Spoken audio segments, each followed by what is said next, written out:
nanti dari sisi komponen komunikasinya, apa yang membedakan komunikasi massa dengan konteks komunikasi yang lain. Kemudian untuk poin yang kedua, kita belajar tentang media komunikasi massa. Ada media cetak, ada koran, tabloid, dan lain sebagainya, ada media elektronik, serta sekarang kayak everything goes digital gitu ya. Jadi kita juga akan belajar tentang media digital, dan yang terakhir adalah teori komunikasi massa.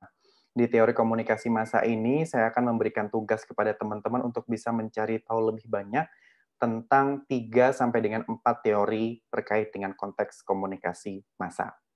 Kita lanjut ke poin yang pertama. Nah, komunikasi massa itu berdasarkan buku pegangan kita, Bapak Joseph De Vito mengemukakan definisinya yaitu komunikasi yang ditujukan kepada massa atau dapat dikatakan ditujukan kepada halayak ramai yang luar biasa banyaknya. Jadi secara singkat, komunikasi massa itu adalah komunikasi yang secara prosesnya lahir dari sisi komunikator yang menyusun pesan atau dalam hal ini adalah konten yang ditujukan kepada komunikan yang jumlahnya itu luar biasa banyak. Ya, kalau interpersonal kita belajar one on one gitu ya, saya dan kamu, kamu dan kamu yang satu lagi, tetapi kalau komunikasi massa itu dari satu ke banyak gitu ya. Komunikator di sini tidak dalam arti seorang individu ya, tetapi bisa juga dalam bentuk pihak dalam artian pihak media. Kalau pihak media itu kan isinya nggak cuma satu orang ya, tetapi ada pimpinan redaksinya, ada jurnalisnya, ada editornya, dan lain sebagainya. Ya, ini adalah komunikasi massa. Dilanjutkan, untuk perkembangannya, ini ada 3 tonggak sejarah dalam komunikasi massa yang saya ambil di sini. Yang pertama adalah bagaimana sih sejarahnya terbentuk komunikasi jurnalis yang dalam perkembangannya akan menjadi komunikasi massa. Nah, saat itu di tahun 1305, itu salah satu kaisar di Mesir pengen menyampaikan pesan kepada seluruh pejabat di tanah Mesir saat itu, gitu ya. Tanah Mesir saat itu luas sekali. Kemudian si kaisarnya ingin menyampaikan sebuah pesan. Kemudian si kaisar ini meminta bantuan kepada disebutkan di sana adalah wartawan atau jurnalis ya saat itu ratusan untuk bisa membawa si suratnya untuk bisa disampaikan kepada pejabat di setiap daerah masing-masing. Nah, ini kemudian menjadi cikal bakalnya sebuah komunikasi massa dalam hal ini adalah jurnalistik. Kemudian pada tahun 1609 itu terbitlah sebuah surat kabar pertama. Saat itu bentuknya mingguan ya, kalau sekarang disebutnya tabloid, koran tapi dalam bentuk mingguan. Kalau teman-teman mungkin yang perempuan kenal Nova ya, Nova itu zamannya ibu saya ya, nggak tahu sekarang masih ada atau enggak. Mungkin yang teman-teman laki-laki, kita mungkin ada sebagian yang sempat langganan bola atau sempat langganan soccer. Kalau saya tim soccer ya, karena di dalam soccer itu pasti ada posternya. Biasanya kalau untuk pemain-pemain kunci yang baru masuk dari transfer window, biasanya saya jual tuh posternya lebih mahal daripada korannya. Oke, kalau kamar saya di Palembang kamar saya isinya semua poster bola semua, poster bolanya AC Milan. Mungkin ada yang Milanisti di sini, kita jadi satu tim ya. Well, nggak penting. Oke, sejak tahun 1609 terbitlah sebuah surat kabar mingguan namanya Avisa Relation Order Zeitung, itu di Jerman, itu yang kemudian dimanfaatkan sebagai media informasi bagi masyarakat Jerman yang mereka terima secara mingguan atau per pekan. Kemudian di tahun 1702 itu barulah terbit sebuah koran harian yang terbit setiap pagi, namanya Daily Courant, itu di London, yang menjadi media rujukan masyarakat Inggris pada masanya. Kemudian berkembang lagi menjadi sebuah komunikasi dalam bentuk elektronik ya, ditemukannya TV, kemudian ada telegram, kemudian website melalui internet itu dikembangkan di tahun 90-an, sehingga sekarang kita tahu bahwa pengemasan informasi secara massal itu tidak hanya berasal dari kanal-kanal atau media-media komunikasi massa ya. Mbak Sarah itu bisa kemudian membuat sebuah broadcast dalam konteks komunikasi massa ke ribuan orang, sangat memungkinkan sekarang. Atau kalau misalkan kita punya sebuah brand, kita punya customer yang jumlahnya sampai ribuan, kemudian kita membuat semacam marketing email itu, misalkan kita punya diskon atau kita misalkan punya hari khusus untuk pemotongan harga, itu juga disebut dalam komunikasi massa. Kalau emang jumlah komunikan yang dituju adalah luar biasa banyak, kembali kita pada definisinya De Vito.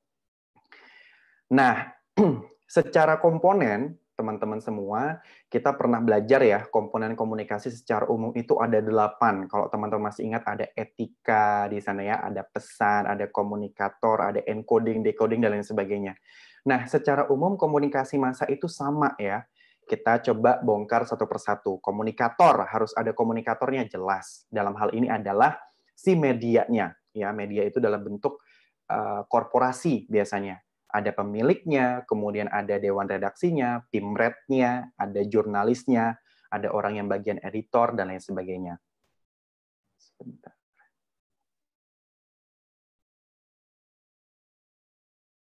Well, kemudian ada namanya komunikan. Komunikan itu siapa? Ya kita, yang setiap hari sebagai masyarakat umum mengkonsumsi informasi atau berita dari portal atau magazine atau dari newspaper yang kita baca setiap hari. Kita adalah komunikannya. Kemudian ada konten, ya jelas ya, apa yang mau disampaikan. Kalau secara umum konten ini disebut message atau pesan, tapi kalau untuk komunikasi massa itu menggunakan term namanya konten. Kemudian harus ada medianya, entah itu bentuknya digital, cetak, audio, dan lain sebagainya. Ada juga namanya gangguan atau noise ya kalau di komunikasi secara umum. Kalau untuk noise-nya misalkan koran cetak, apa kira-kira noise-nya, teman-teman? Komunikasi massa koran misalkan, noise-nya kira-kira apa? Bentuknya. Teksnya luntur kena air, Kak. Yes, bisa bentuknya teksnya luntur ya secara fisik ya. Atau sempat juga waktu itu viral koran Kompas ya. Saya nggak tahu tuh gimana ceritanya di korannya itu di headline malah ada tulisan Lorem Ipsum bla bla bla bla bla bla itu ya. Itu semacam draft yang belum diisi dengan konten, itu juga merupakan sebuah gangguan. Atau bisa juga noise-nya dalam bentuk loper korannya telat bangun misalkan. Pagi-pagi harusnya dia ngambil di agen, kemudian disampaikan kepada pelanggannya, kemudian dia telat bangun. Kemudian si korannya itu sampai di rumah pelanggannya, tapi si pelanggannya udah berangkat kantor. Apakah itu gangguan? Ya, itu adalah gangguan dari proses komunikasi massa. Dalam bentuk digital, misalkan sinyalnya jelek, kuotanya habis, itu juga bentuk dari noise. Timbal balik ya, atau feedback sama. Nah, ini komunikasi massa punya satu komponen yang sangat khas yang membedakan dengan konteks komunikasi yang lain, yaitu gatekeeper. Ya, gatekeeper ini nggak ada dalam konteks komunikasi yang lain. Apa itu gatekeeper? Gatekeeper adalah kelompok orang di dalam media yang punya kewenangan untuk bisa memilah-milah informasi mana yang akan disampaikan kepada masyarakat, dalam hal ini adalah audiens atau pembaca mereka. Itu namanya gatekeeper. Nah, di dalam korporasi sebuah media, ya, media itu pasti punya pemilik ya. Media itu punya grup yang dalam pertemuan sebelumnya juga saya sampaikan. Setiap media itu pasti punya sebuah ideologi. Media itu pasti punya sebuah beliefs, ya, punya sebuah filosofi, punya sebuah core di dalam si korporasi itu. Ya, misalkan kalau di Kementerian Keuangan kita punya nilai-nilai Kementerian Keuangan. Begitu juga dengan media. Nah, inilah yang menyebabkan media ini beberapa. Oke. Terima kasih, host. Nah, inilah yang menyebabkan media ini punya semacam kewenangan untuk bisa menyampaikan informasi tertentu yang sangat spesifik untuk mempengaruhi persepsi masyarakat atau audiensnya. Ya, kalau saya menganalogikan komunikasi massa itu adalah kita adalah orang yang pengen membidik sebuah fenomena. Ya, fenomena ada di depan kepala kita. Kemudian kita untuk bisa melihat fenomena tersebut, kita itu menggunakan teropong. Ya, teropong itu adalah medianya. Sedangkan siapa yang mengarahkan teropong itu adalah gatekeeper-nya. ya, medianya itu somehow tidak begitu penting, baik itu koran, baik itu portal berita, baik itu media sosial, somehow tidak begitu penting. Tetapi yang paling penting adalah siapa orang yang mengarahkan kamera itu atau lensa kita pada sebuah bagian dari fenomena tersebut. Ya, misalkan tadi teman-teman sudah saya berikan pengantar berupa video terkait dengan bagaimana Metro TV dan juga TV One itu bisa mengarahkan lensa kita. Fenomenanya sama, pengangkatan calon Kapolri. Itu fenomenanya sama. Tetapi TV One dan juga Metro TV di sini punya sebuah kewenangan untuk bisa mengarahkan lensa kita pada angle atau perspektif yang mana. Metro TV dia lebih pro kepada kebijakan presiden, dibilangnya bahwa ini adalah lulusan terbaik, bla bla bla bla bla, sedangkan TV One melihat dari sisi kontrarinya, ya. Fenomenanya sama, ya, tetapi mereka punya angle yang berbeda. Itu namanya gatekeeper, ya, teman-teman. Ini yang membedakan komunikasi massa dengan konteks komunikasi yang lain. Kita lanjutkan. Nah, medianya, saya yakin teman-teman udah hafal lah ini media cetak bisa dalam bentuk surat kabar, majalah, tabloid, apapun. Kemudian media elektronik bisa dalam bentuk televisi, bisa dalam bentuk radio, bisa bentuk telegram, dan lain sebagainya. Kalau digital bisa dalam bentuk portal berita, website, media sosial, atau yang lain. Saya yakin teman-teman bisa memberikan contoh yang lain ya. Lanjut. Nah, teori dalam komunikasi massa itu banyak, teman-teman. Tetapi di sini saya akan meng-highlight ada sekitar 5 ya, 5 teori yang akan kita bahas hari ini. Untuk yang pertama, saya akan angkat teori tentang hegemoni. Tetapi setelah ini, teman-teman akan membagi tugas di kelompoknya masing-masing untuk bisa menggali lebih dalam terkait dengan teori-teori yang lain. Saya sampaikan dulu tentang teori hegemoni. Nah, teori hegemoni ini teman-teman digagas oleh Antonio Gramsci. Beliau ini adalah seorang filsuf, seorang pujangga dari Italia. Nah, si Gramsci ini melihat ya bahwa penyampaian informasi oleh media kepada masyarakat itu somehow itu dikuasai oleh orang-orang tertentu karena orang-orang tersebut punya sumber daya yang banyak. Contoh, bagaimana teman-teman bisa melihat Transcorp itu dimiliki oleh satu orang yang sama, ya, Bapak Hairul Tanjung, atau Media Group yang salah satunya medianya adalah Metro TV, Media Indonesia dan lain sebagainya, itu dimiliki orang yang sama, ya. Begitu juga dengan TV One, ya, dengan beberapa media yang lain, misalkan Viva News kalau nggak salah itu juga dimiliki oleh Pak Bakri, orang yang sama. Nah, teori hegemoni ini sangat relevan sampai dengan hari ini. Karena kenapa? Media-media kita ternyata masih dikuasai oleh konglomerat-konglomerat tertentu. Nah, yang menjadi ideologi, faham, dan kepercayaan dari si pemilik media, itu kemudian disampaikan melalui media yang dia miliki. Kira-kira teori hegemoni itu berbicara tentang itu. Ya. Kita masuk ke paparan yang di sini. Poin yang kedua, menurut Gramsci, teori hegemoni adalah suatu kekuasaan atau dominasi nilai-nilai kehidupan, prinsip-prinsip religius dan politik, hubungan-hubungan sosial, makna intelektual, moral, dan kebudayaan kelompok yang dilakukan oleh penguasa. Dalam hal ini pemilik media kepada khalayak. Ya, jadi Gramsci ini melihat bahwa oh ini itu sebenarnya cuman karena emang pemiliknya pengen mengarahkan lensa kita ke sini karena dia punya paham seperti itu. Nah, dia melihat bahwa ada pengaruh besar dari pemilik media untuk membuat kita punya persepsi yang sama dengan mereka. Gramsci menekankan bahwa teori hegemoni dalam komunikasi massa menimbulkan pertarungan untuk merebut penerimaan publik terhadap pandangan suatu media. Ini yang baru teman-teman tonton di materi pengantar saya. Bagaimana Metro TV, TV One, atau mungkin juga ada media-media yang lain dengan perspektif yang lain, itu berupaya untuk merebut perhatian kita. Supaya orang-orang itu, supaya kita semua sebagai audiens percaya dengan apa yang mereka percayai juga.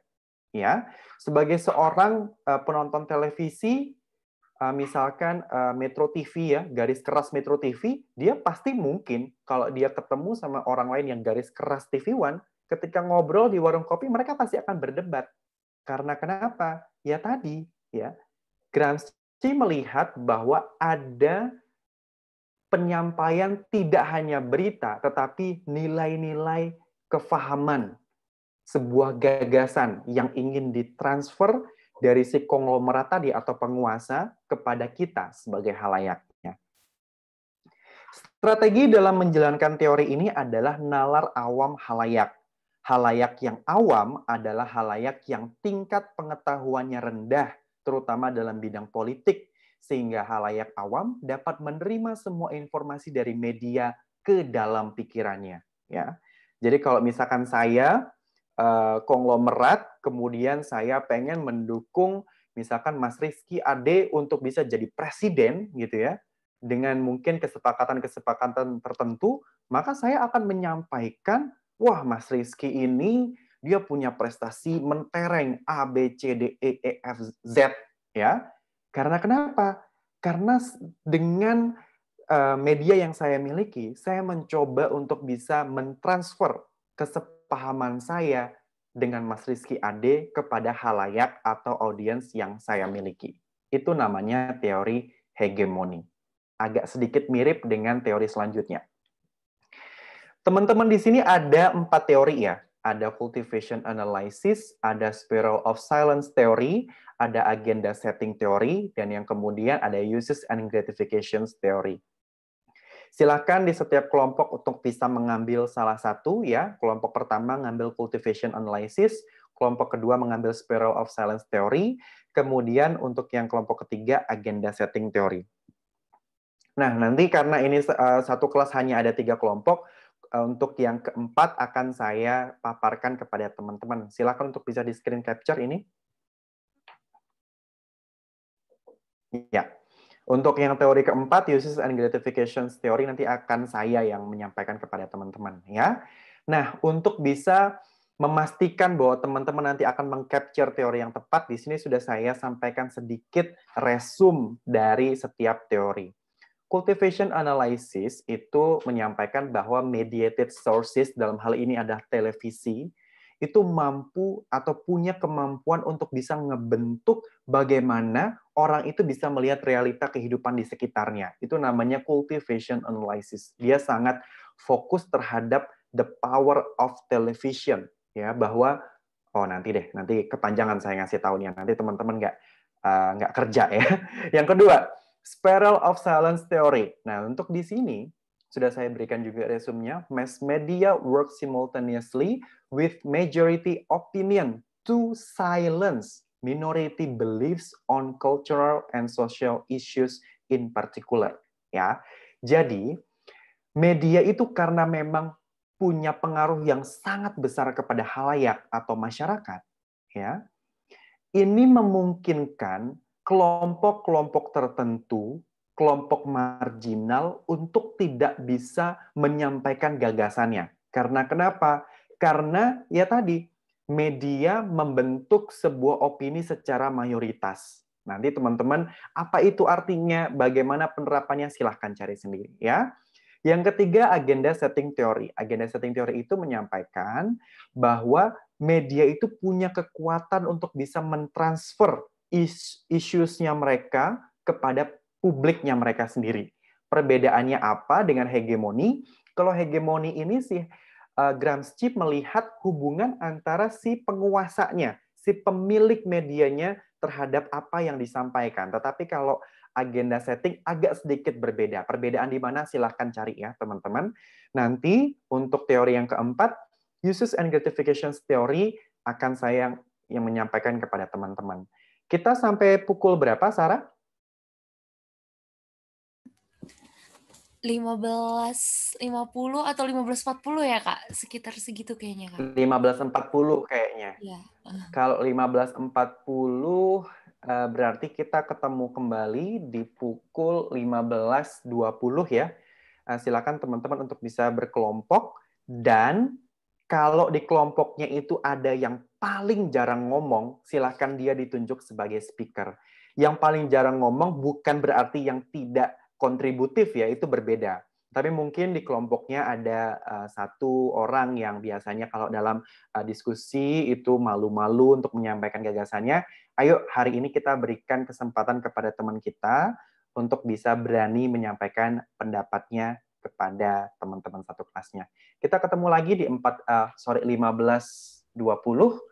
Ada yang mau ditanyakan sebelum kita tutup pertemuan hari ini? Kok pertemuan hari ini? Untuk pertemuan sesi pertama, sorry. Ada? Baik. Tidak perlu dihias-hias ya slide-nya. Slide-nya yang plain aja, yang penting materinya itu tepat. Cultivation analysis untuk kelompok 1, spiral of silence theory untuk kelompok 2, agenda setting teori untuk kelompok 3. Kita ketemu 15.20. Sampai jumpa teman-teman. Saya izin tutup ya. Terima kasih. Terima kasih, Kak. Terima kasih, Kak. Untuk kelompok pertama, untuk bisa share screen dan juga mempresentasikan kepada teman-teman yang lain. Saya persilakan. Baik, izin share screen ya, Mas. Silakan, Mas.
Baik.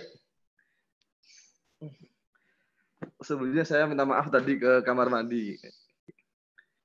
Izinkan saya mempresentasi Mas Clement.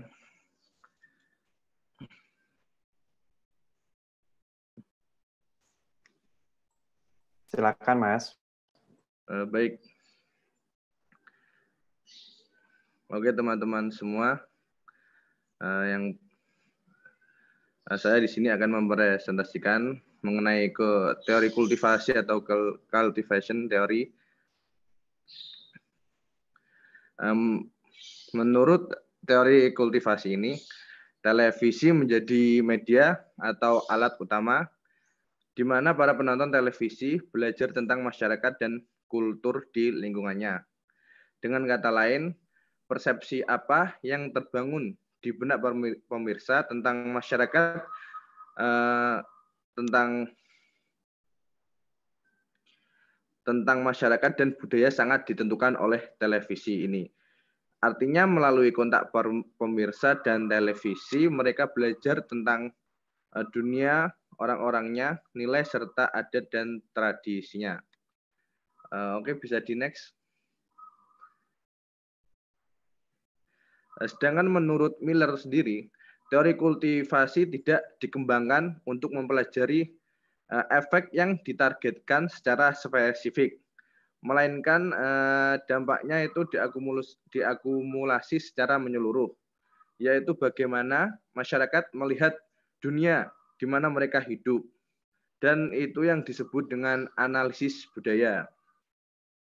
Sedangkan Gabner, Gross, Morgan, and Signoril berpendapat bahwa meskipun agama atau pendidikan sebelumnya telah berpengaruh besar pada tren sosial dan adat istiadat, namun sekarang ini televisilah yang merupakan sumber gambaran yang paling luas dan paling berpengaruh dalam hidup Sehingga televisi ini merupakan gambaran dari lingkungan umum kehidupan masyarakat.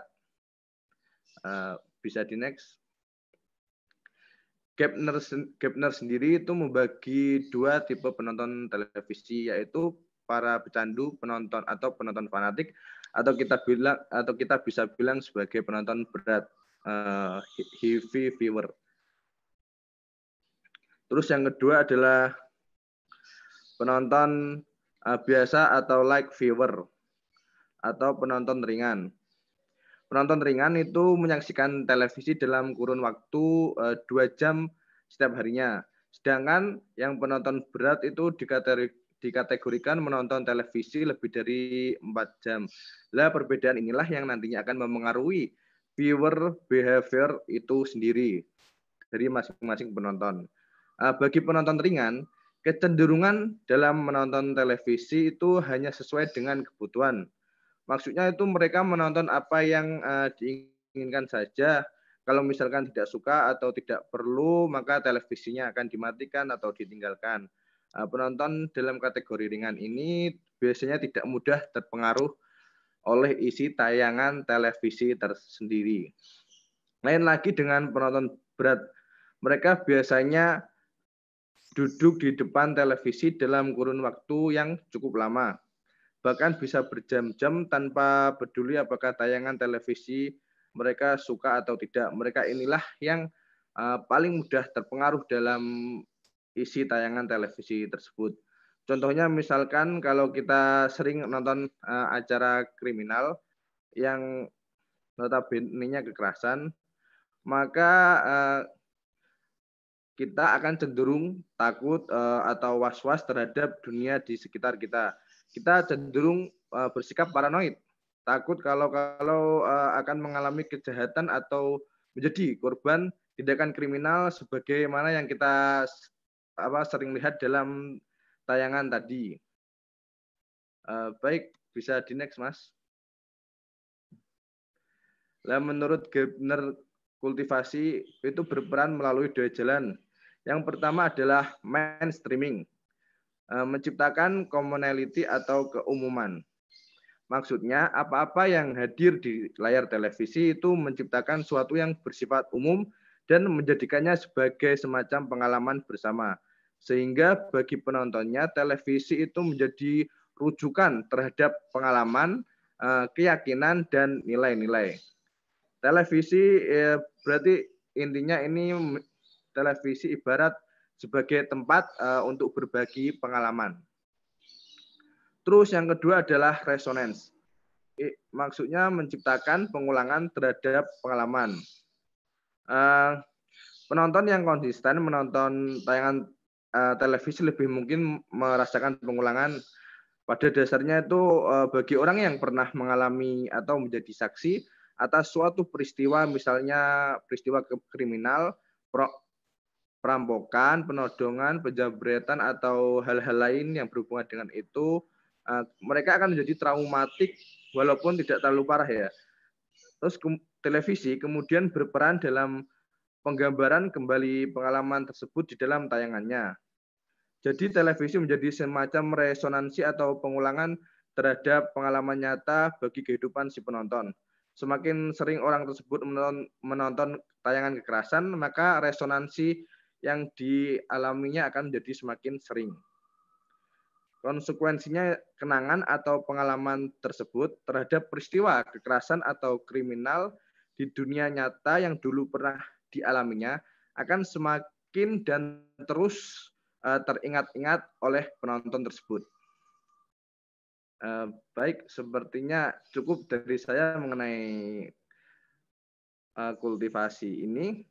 Terima kasih semuanya telah mendengarkan sebentar.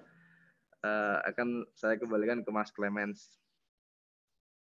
Baik, terima kasih Mas Rizky. Dilanjutkan untuk kelompok kedua. Izin share screen.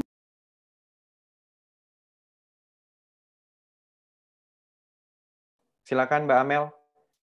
Di chat room dibilang katanya PPT-nya Mbak Amel jelek katanya. Bener nggak nih?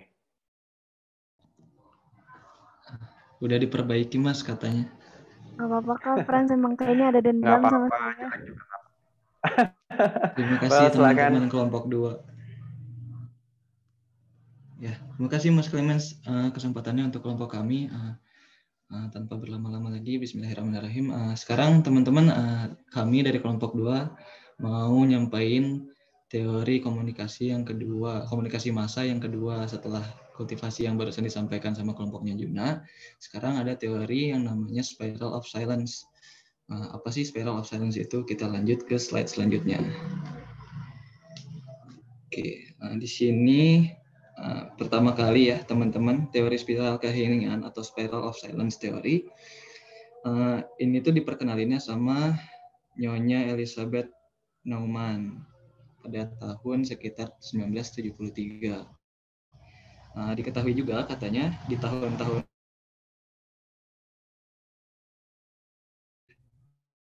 boleh next slide Amel.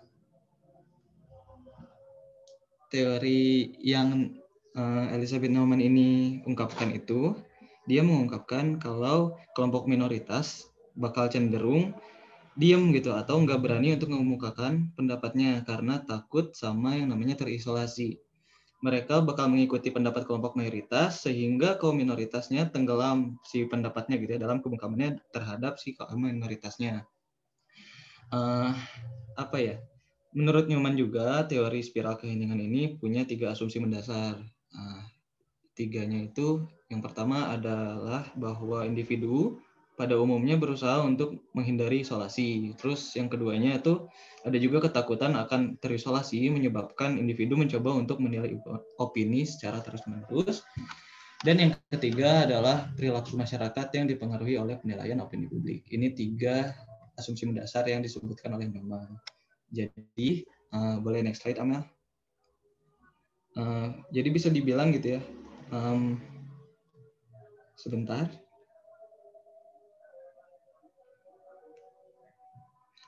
Kalau pandangan dominan yang berasal dari kaum mayoritas yang awalnya ditonjolin yang muncul dari kaum mayoritasnya, kemudian ditonjolin lagi sama media atau media massa, jadi semakin menguat gitu dan berkembang menjadi opini publik. Sedangkan pandangan yang berbeda menjadi semakin bungkam, semakin lemah juga, dan kelompok minoritasnya itu semakin nggak bersedia untuk mengutarakan pendapatnya, sehingga terbentuklah yang namanya spiral keheningan. Ini ada apa ya?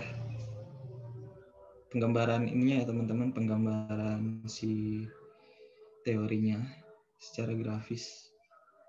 Kalau penjelasannya ada di ya sini. Kita lihat tuh dari kiri kanan si spiralnya itu ada opini yang diekspresikan sama media massa, terus dari sisi kanannya apa ya ke approval dari pendengar-pendengar baru atau pembaca baru dari media itu yang mensupport atau setuju sama opini yang tadi diamplifikasi sama media massanya.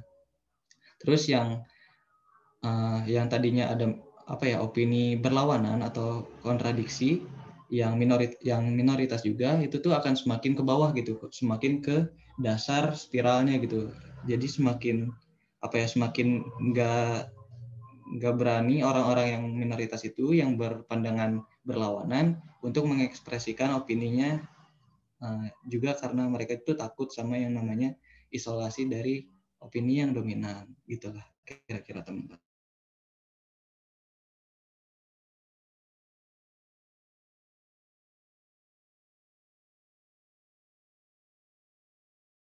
Ini apa jatuhnya rezim Orde Baru pada tahun 1998. Ini tuh contoh paling nyata katanya tentang kebenaran teori spiral of silence di Indonesia. Katanya, selama Orde Baru, dominan opinion amat gamblang bahwa pemerintah Soeharto yang bertumpukan demokrasi Pancasila betul-betul demokratis. Mekanisme kepemimpinan nasional 5 tahun adalah contoh dari demokrasi yang dimaksud. Terus ada juga contoh kedua kata yang ditemukan sama kelompok kami katanya yang Lutfi Anjay itu ya, kalau teman-teman sempat mengikutin yang beberapa bulan kemarin, katanya dia itu sebentuk dia yang membawa opini yang non mainstream, yang bukan mayoritas, namun dia tetap memaksakan gitu. Akhirnya istilahnya karena dia membawa suatu opini yang berlawanan dengan mayoritas, kemudian tidak diterima sama mayoritasnya opini dia itu, ya akhirnya dia pun seperti yang di grafis tadi, dia pun jatuh lama-kelamaan ke dasar spiralnya, akhirnya menjadi sialan gitu ya. Kalau kasus Bapak Ahok tuh yang beliau ini ya teman-teman, yang sempat ada bukan konflik, kasus tentang ini penistaan agama kalau nggak salah ya. Iya. Beliau itu ini kata korelasinya itu karena sudut pandang minoritas diangkat ke halayak yang mayoritasnya tidak masih awam gitu sama opini yang beliau bawakan pada saat itu gitu.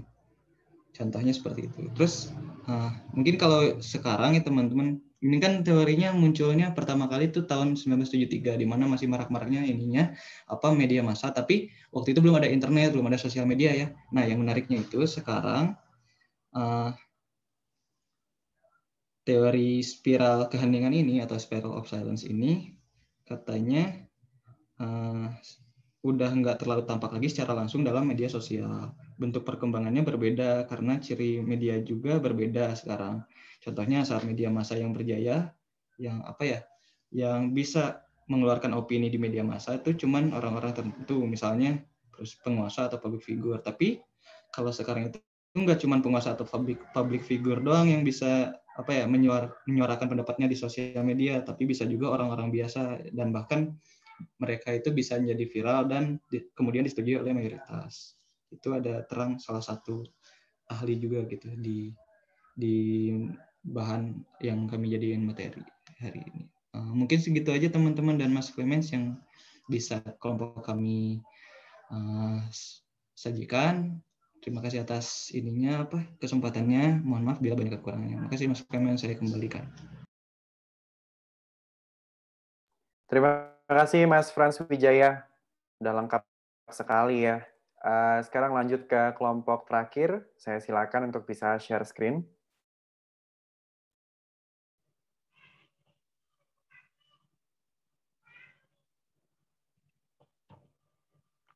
Izin share screen, Mas. Silakan, Mas.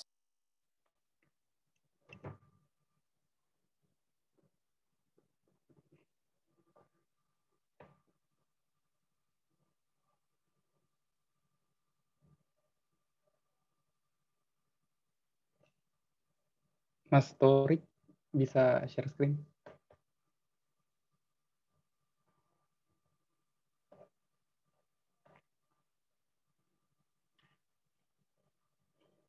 Oke, baik teman-teman. Di sini saya dari kelompok 3 akan melanjutkan pembahasan terkait dengan teori dari media massa. Di sini saya akan menjelaskan terkait dengan teori ketiga, yaitu agenda setting teori. Di sini ada beberapa pengertian yang kami angkat. Pertama, dari Griffin tahun 2010, itu mass media have the ability to transfer the silence of items on their news agendas to public agenda. Selanjutnya di situ kami juga mendapatkan penjelasan dari salah satu literasi yang mengatakan agenda setting adalah menciptakan public awareness atau kesadaran masyarakat dengan menekankan sebuah isu yang dianggap paling penting untuk dilihat, didengar, dibaca, dipercaya oleh masyarakat melalui media massa. Nah, intinya di sini teman-teman terkait dengan agenda setting, di sini media massa atau media memiliki kemampuan untuk memfokuskan masyarakat terhadap suatu berita yang dianggap penting oleh media. Jadi ada suatu kata yang mengatakan we just as important that what the media just as important. Dalam artian ketika media memiliki fokus atau merasa penting atas suatu berita, maka media tersebut akan terus memberitakan terkait dengan berita tersebut. Contohnya, kemarin ada kasus jatuhnya pesawat Sriwijaya Air. Itu mungkin dalam beberapa hari setiap media pertelevisian akan memberitakan terkait dengan kasus jatuhnya pesawat tersebut. Nah, selang beberapa hari itu tiba-tiba semua fokus berita berganti ke vaksinasi. Tagar vaksin aman dan halal. Nah, di situ fokus kita beralih dari kejadian jatuhnya Sriwijaya ke proses vaksinasi. Nah, setiap media memiliki cara masing-masing, mungkin dengan menampilkan proses vaksinasi Presiden Jokowi atau proses vaksinasi Raffi Ahmad dan sebagainya. Nah, intinya di sini teori ini mengatakan bahwa media memiliki kemampuan untuk memfokuskan masyarakat terhadap suatu berita yang dianggap penting oleh media. Nah, selanjutnya, next.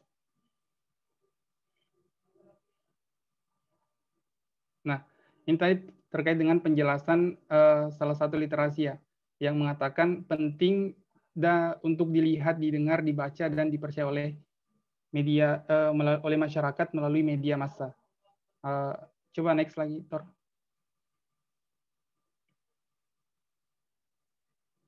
Nah, oke. Nah, di sini kami mendapatkan bahwa agenda setting ini memiliki keunikan yang mendukung dua asumsi dasar yang menarik. Yang pertama, teori ini menyatakan dengan jelas bahwa media massa memiliki kekuatan dalam mempengaruhi dan membentuk persepsi masyarakat. Contohnya tadi ya, terkait dengan vaksin. Semuanya mengangkat terkait dengan vaksin aman dan halal. Itu untuk membentuk perspektif di masyarakat bahwa vaksin ini aman dan halal untuk diberikan kepada masyarakat. Terus selanjutnya, di sisi lain, teori ini juga mendukung hipotesis bahwa bagaimanapun semuanya kembali lagi kepada individu, di mana mereka memiliki kebebasan untuk memilih apa yang ingin mereka terima. Oke, mungkin itu penjelasan terkait dengan agenda setting teori. Nah, sedangkan apa perbedaan dari hegemoni yang dijelaskan oleh Mas Clemens tadi? Yang pertama, dari yang dijelaskan oleh Mas Clemens, saya menangkap bahwa hegemoni ini dalam artian media memiliki kemampuan untuk menyampaikan idealismenya masing-masing, karena media ini merupakan masih dipegang oleh para penguasa atau konglomerat. Nah, contohnya mungkin yang dikatakan tadi Mas Clemens terkait dengan pengangkatan calon Kapolri tunggal Edi Budi Gunawan tahun 2015, itu kontroversi antara Metro TV dan TV One. TV One menolak dari kebijakan pemerintah, sedangkan Metro itu mendukung dari kebijakan pemerintah. Nah, sedangkan sekarang juga lagi terjadi yaitu pengangkatan Pak Polri baru, Komjen Listio, yang mana isunya di sini terpapar karena perbedaan agama. Jadi Kapolri saat ini itu, calon Kapolri saat ini itu merupakan seorang Nasrani dan sekarang terpapar oleh isu agama. Nah, di sini mungkin ada beberapa media yang mendukung pengangkatan Kapolri dan ada media yang menolak untuk pengangkatan Kapolri. Nah, itu merupakan salah satu contoh hegemoni. Sedangkan sekarang terkait dengan teori agenda setting di sini, mungkin berita-berita sedang fokus terkait bencana-bencana alam yang sedang terjadi. Contohnya gempa bumi ataupun banjir yang terjadi di Kalimantan Selatan. Nah, mungkin kurang lebih itu, Mas, terkait dengan, dan teman-teman sekalian terkait dengan penjelasan dari agenda setting teori. Saya kembalikan ke Mas Clemens. Terima kasih Mas Andi Ahmad dan kelompoknya sudah dijelaskan. Baik teman-teman, saya izin untuk screen sharing dulu untuk bisa menajamkan ya informasi terkait dengan apa yang teman-teman tadi sudah sampaikan. Secara umum apa yang teman-teman presentasikan sudah sangat benar, cuman ada beberapa hal yang sedikit perlu kita pertajam. Saya minta waktunya sekitar 5 menit, teman-teman. Yang pertama terkait dengan cultivation analysis theory. Nah, di dalam teori ini disebutkan, ini penelitiannya namanya Gardner ya, kemudian dikembangkan lagi. Nah, menurut si Gardner ini dalam research-nya, seseorang itu yang punya kebiasaan untuk bisa menonton televisi lebih dari 4 jam setiap hari, itu biasanya cenderung punya pandangan terhadap realitas sosialnya sesuai dengan apa yang dia tonton di televisi. Nah, di research-nya si Gardner ini disebutkan bahwa dulu ketika risetnya dilaksanakan, Amerika itu sedang marak-maraknya menyampaikan berita tentang kriminalitas. Kemudian film-film yang diangkat di layar lebarnya maupun di televisi adalah film-film yang mengabarkan tentang peperangan, tentang pembunuhan, tentang civil war, dan lain sebagainya. Nah, bagi orang-orang yang punya intensitas menonton televisi atau tadi yang disebut sebagai heavy viewers, orang-orang yang demikian itu punya kecenderungan melihat bahwa dunia itu lebih kacau daripada apa yang sebetulnya terjadi, ya.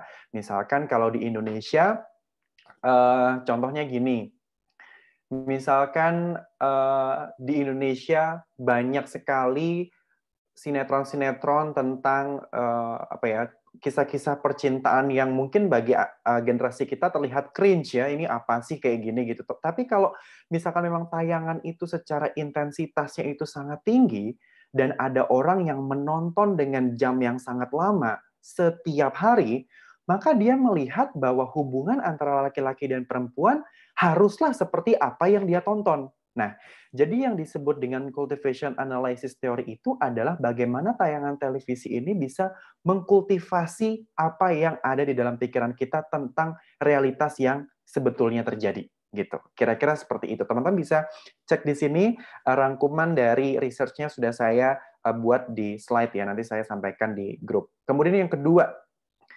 Spiral of Silence Theory. Ini sudah sangat betul disampaikan oleh kelompoknya Mas Frans tadi, bahwa memang seperti itu ya. Karena memang pengaruh televisi dan juga media-media yang lain itu sangat besar dalam menciptakan persepsi di masyarakat, maka orang-orang yang terpinggirkan atau termarginalkan itu cenderung malah semakin bisu atau semakin diam, semakin silence untuk bisa mengemukakan pendapat yang ada di kepala mereka. Contohnya, nggak usah jauh-jauh nih.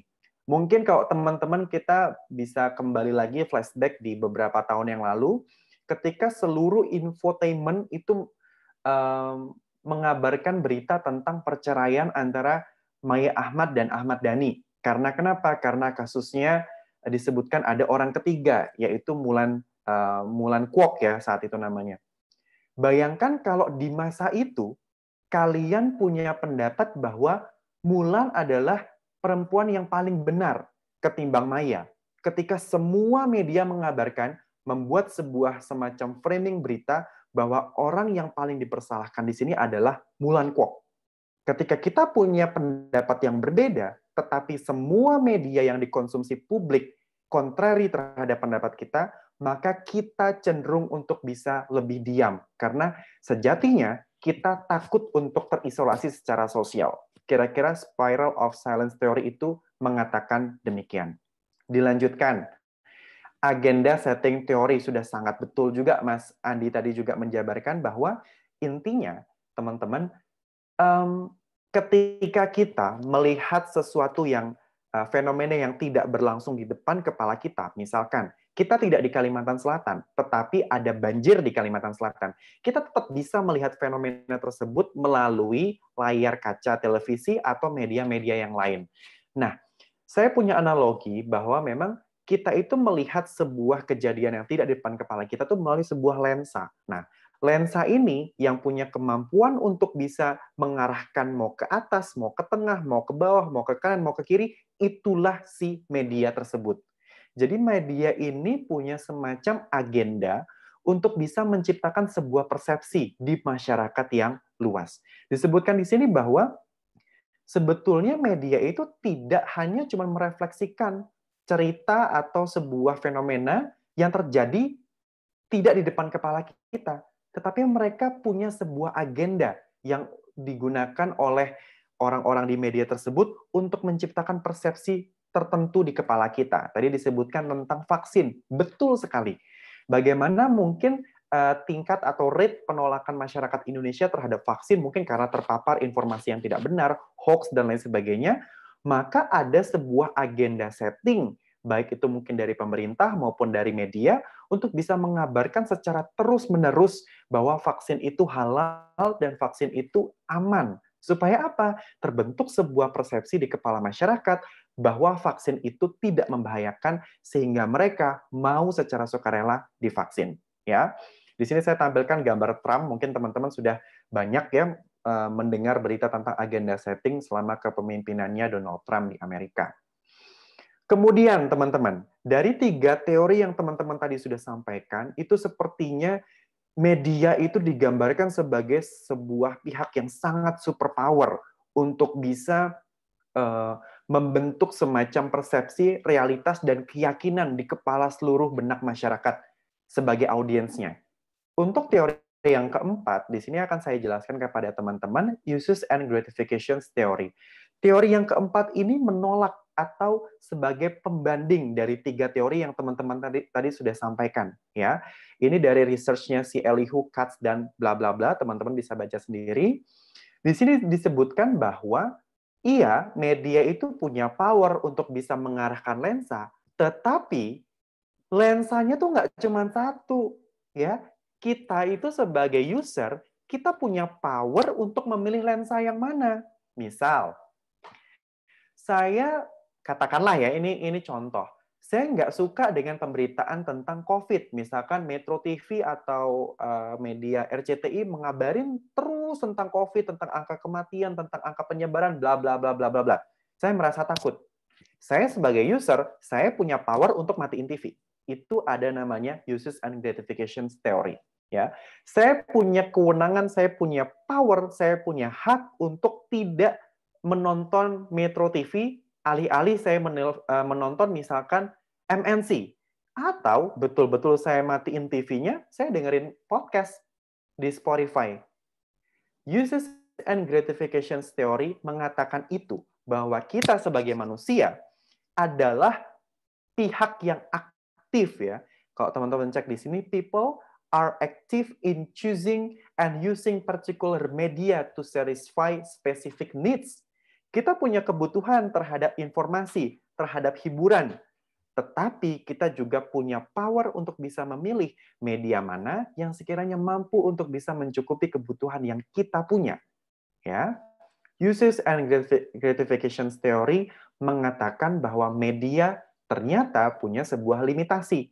Tidak sesuperpower itu. Kita sebagai users pun punya kewenangan untuk bisa mematikan televisi, untuk uninstall Instagram, mengunfollow akun-akun tertentu, unsubscribe channel-channel tertentu, karena kita adalah people yang aktif. Kira-kira demikian. Ya. Sebelum kita tutup, hari ini tidak akan ada tugas. Ada yang mungkin mau ditanyakan, teman-teman silakan.